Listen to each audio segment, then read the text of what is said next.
I feel like it's been a while since I saw a great vampire movie that was so unapologetically rooted in horror. We did have The Last Voyage of the Demeter last year, which got panned pretty heavily, even though I found a little bit of a bright spot in it. I think I enjoyed it more than others seemed to. However, that was a somewhat limited run, with that film barely making the big screen for many people, which left me, along with many others, wondering when that next big vampire movie would arrive. Well, as they've done countless times since 2019, Radio Silence heard these cries and delivered upon exactly that. In April of this year, we were treated to Abigail, a horror effort from the creators of both Ready or Not and the Scream revival, sprinkled with the dark comedy we've come to expect from them, and I'm pleased to announce that it's absolutely everything I hoped it would be. Now, I'm not here to tell you this movie is perfect. It's got a few small issues that prevent me from thinking it's this amazing work of art, and we will discuss them in a minute. But I found myself having so much fun with this movie, and I'd like to get into the why of that, because I actually think this could act as a bit of a resurgence for vampire movies going forward. Please note that this thing is going to contain a lot of spoilers for Abigail. Normally I do just do a visual text spoiler warning, and that will still appear here, but this is a pretty new movie. I kind of want people to have the chance to see this without being spoiled, and they might just be listening to this video and miss that memo. So if you're up for it, make sure you see this film on the big screen while you still can before coming back to this video. With all that out of the way, welcome back to Media 13. Let's talk about Abigail. Frank, lower your gun. Put it down, or you can die right now. The plot of Abigail was known to pretty much everyone who saw the trailers going into this thing, and it really doesn't disappoint when translating from that premise to its execution. To briefly run it down in a way that doesn't force me to use an abundance of footage I don't have access to, we follow a pretty well-rounded and brilliantly cast group of characters as they execute a job they've all been hired for. The job is seemingly simple: kidnap a target and hold them hostage for 24 hours until a ransom comes through. For Joey, however, this becomes more of a complicated matter when it's revealed that the target of this kidnapping is the daughter of a wealthy man. Joey immediately isn't on board with this plan, but against her better morals, inevitably folds and does help the team carry it out. This all eventually goes to shit following the revelation that the girl in question is a vampire. A ballerina vampire. This entire segment from this reveal to the start of the third act is filled with so much archaic fun that allows these actors to see these characters and utilise their potential to the max. Abigail begins her hunt, slowly picking off survivors one by one, and I will stop here and I'll come back to it in a few minutes because I do want to discuss some other stuff before getting back to the third act of this film. The film does a great job of splitting itself between different ranges throughout. The first act allows these actors to get to know their characters and showcases the chemistry that they share. There's this nice mix of fun, intelligent character writing, and portrayals from everyone on screen. There's this really mixed bag of morals when it comes to these characters, and I thought this was this really neat and subtle way of differentiating these people while still keeping them a pretty engaging group. The second act allows them to show their comedic charm, especially with Catherine Newton and Kevin Durand, who deserve so much praise for their incredible work. They are easily the comedic backbone of this movie, and they're able to blend that with a hint of sincerity that really completes the performances. It's a pretty consistent feature of Radio Silence's movies to not miss when it comes to the comedic timing of the line deliveries. There's not any attempt to be funny that doesn't hit the mark here, and I found myself really fucking entertained by this thing and these characters, especially more in my second viewing of the film. The characters play a vital part in making Abigail feel like a story worth investing your time into, and they don't fail to capture your heart with both laughter and also genuine emotion. The third act is where we see the likes of Melissa Barrera and Dan Stevens shine.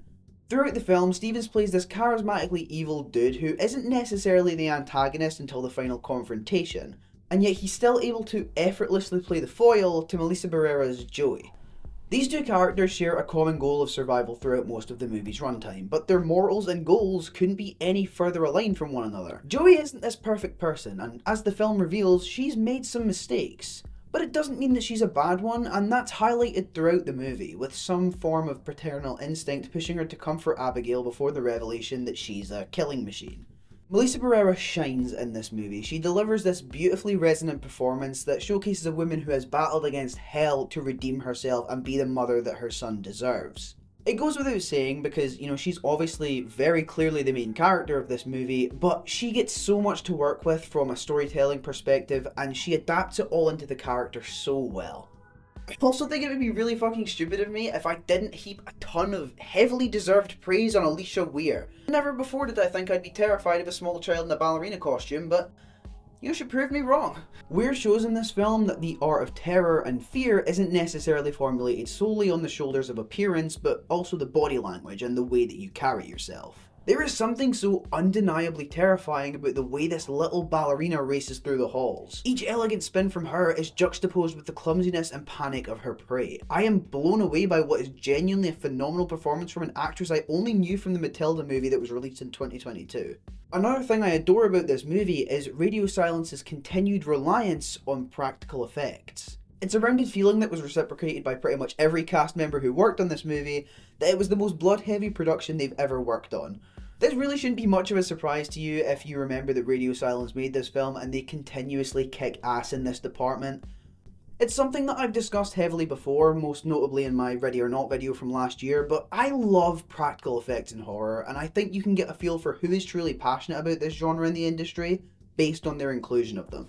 Blood is something you would expect to see from a vampire movie, but I absolutely love the story that's going around of the directors consistently having to apologise to the cast members for the amount they had been put through. It's something I completely believe and could easily see being a daily occurrence on that set. I don't know, man, there's just something about Radio Silence movies that make me wish they'd stay around forever. Much like Ready or Not and their Scream movies, Abigail is a great example of horror with a blend of dark humour within it. It's not necessarily the strongest of the bunch in that regard. I think it's still a little too early to concretely give it that sort of praise, but I genuinely think it perfectly works its fun into the terror. The directors revealed that 2 versions of this film had been shot, with one of them being focused more on horror, with the other being more fun. My guess is that the more fun cut was aligned more with the same sort of tone as Ready or Not, because this one definitely does take a darker tone. In fact, I'd say of the 4 movies that I've mentioned from Radio Silence in this video, it's probably the darkest. However, both cuts were ultimately combined, and the film that we've all seen is what we got as a result of that. The design of Alicia Weir's Abigail was pretty neat. I love that she doesn't have that typical vampire look, with her teeth taking on more of an animalistic appearance. This is opposed to the traditional vampire fangs, and it helps to orchestrate more so that she is this apex predator. A lot of people have been kind of critical of the way that the movie spoiled the vampire angle in its trailers. I can personally see the way that this could have been marketed to avoid any of the stuff that we knew going into it, but I can't say that it spoiled much of the enjoyment for me. I still had a really good time with this movie. I also think that, thinking like that and assuming that this film just blows everything it has, kind of negates the rest of the plot going forward and the stuff that it does have that isn't shown. There are a few twists and turns along the way. For one, we've got Abigail revealing that she is actually the orchestrator of all of this.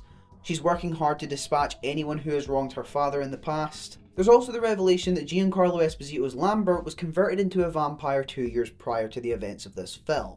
He now works for Abigail and is assisting by rounding up the victims that will be sent to the house. It's stuff that you can probably figure out for yourself before seeing the twist happen on screen, but I think it does debunk the idea that this film sold its one good card before release. You also have the moment with Frank turning into a vampire, becoming the villain of the final confrontation where Abigail and Joey team up, and he does such a great job with it. He turns the dial on the crazy meter up to 11 and clearly has a blast with this performance. Now I do see, and I do get complaints, that the final battle is a little underwhelming. I do admit, I wish there was something a little more here. I'm not going to sit here and say I have the answer as to what that could have been, but it felt as though something was missing. The one real identifiable problem that I have with the ending of this film is the very final scene. From Matthew Good's introduction as Abigail's father, the movie pretty much blasts through the interaction between himself and Joey. The confrontation itself, as a result of that, feels pretty aimless, and it's over before it gets a chance to get going. And overall, it doesn't have that much of an effect on me as a result, and I kind of wonder whether or not it needed to be there.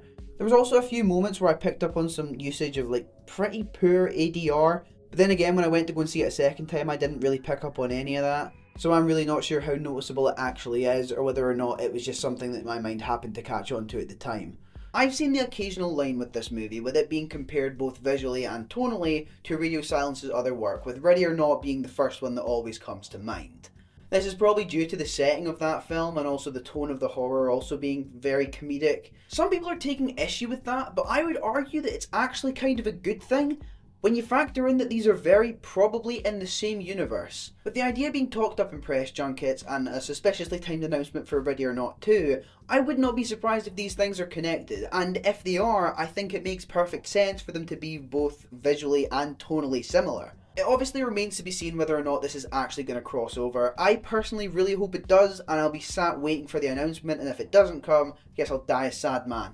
You know what? I really loved Abigail. While it has flaws, it's yet another horror movie that reminded me of just how fun this genre can be. It's a glorious love letter to vampire movies and a sign of resurgence for the genre in my eyes. I'd absolutely love to see more from this universe, and I am desperate to see this amazing cast and crew work together again. Despite a pretty rushed ending, Abigail is such a memorable film, and you'd be missing out if you skipped at the chance to see this on the big screen. Now, I thought long and hard about whether or not this belonged in a video about Abigail, and while I'm probably going to end up going into more depth in a future eventual Scream video, I feel like it would be wrong of me to not spend at least a little bit of this final segment talking about Melissa Barrera in particular, given everything that she has faced in the past 6 months. Abigail isn't only a good movie because of what I've talked about here. It's great because it proves to us that Melissa Barrera never needed Scream to thrive. I know I've mentioned it already, but she kills it in this film and deserves every ounce of praise that she's received for her work here. Joey is the fundamental human heart and soul of Abigail, and it wouldn't work without the compassionate performance of Melissa Barrera. A performance made even more impressive and powerful, knowing that her unfair firing from Scream happened during the production. Melissa Barrera has had to combat so much with her firing from the Scream franchise after complete lies were made up against her name. She faced a career blackout for speaking out against the fucking atrocities happening in this world, and I'm glad this movie gets to act as the beginning of a reminder to the likes of Spyglass and other major movie corporations that she is going nowhere. With this movie and Your Monster both releasing this year, it's hard to argue that she could be in for a year that distances herself from a franchise that in my eyes has completely tarnished its reputation with anything it releases going forward. I'm really intrigued to see what projects she moves on to next, and I'll be waiting with eager eyes to see if the character of Joey ever returns again on the big screen, because God knows I want it. And so, that is Abigail. I understand that this is a pretty different video given the fact that I've not really had access to any footage to use. This is a little similar to Night Swim back in January, but this time hopefully a little better. Regardless of all the shortcomings, I hope you enjoyed it. I had a couple people comment saying that the audio with the green screen segments in the last video wasn't the greatest, so I want you to let me know if they've improved this time round. I am curious and I'm still working to figure it out. We also finally have the new Media 13 hoodie. I was teasing on Twitter that I might change the colour scheme, but you know, we've stayed with pink. We can't really disappear from pink at this point. I think it's too important to the channel. But if you enjoyed the video, feel free to leave a like and subscribe, as well as telling me what you thought of Abigail in the comments below. Until next time, that's been everything from me. I've been Media 13, and thank you all for watching.